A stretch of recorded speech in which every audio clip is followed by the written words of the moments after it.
Wildlife translocations in the name of conservation is the culmination of agreements between the neighbouring governments of South Africa and Mozambique. It reintroduces species once in existence there to increase the reserve's populations. This first phase saw zebras and blue wildebeest to make what's been called a successful move.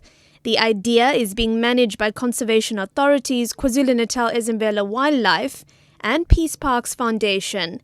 CEO Werner Meiberg says it's also aimed at driving regional tourism. These peace parks are a unique vehicle to promote the reality that nature knows no boundaries.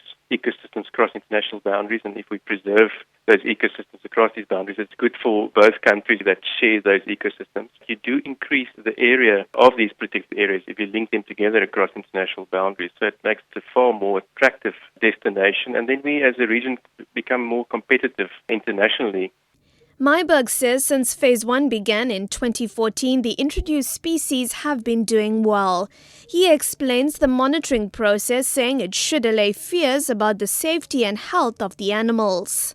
We've got an annual census with a helicopter, and we fly the entire park to get a very good assessment, is the animal safe? And they've been doing remarkably well. The giraffe population almost doubled in the last 3 years, so did the wildebeest population. So the animals are quite happy. They're well protected, wonderful scenery and coastal dune forests and lakes. So it is really a picturesque park, very beautiful wildlife viewing, and already visitors can go there and go and see it. Since it began in 2010, over 900 animals have been translocated, including kudu, nyala, giraffe, warthog, zebra and blue wildebeest.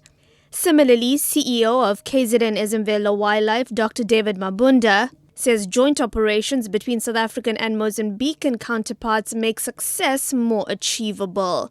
Ecological studies were done to determine what kind of animals existed there historically. We translocate species as per need and based on the performance of those startup populations. Of course, there are failures here and there, but the animals are responding positively. And remember, we've got joint operational teams, field rangers, ecologists, so everything is going well.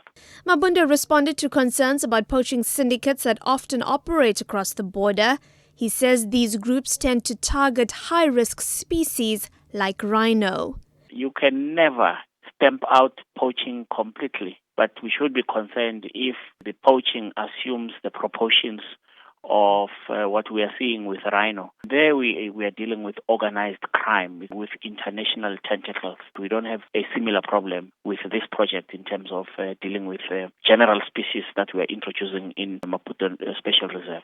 Mabunda and Meiberg agree that if countries can share ecosystems, the move will, in the long term, help preserve the species in the region as a whole.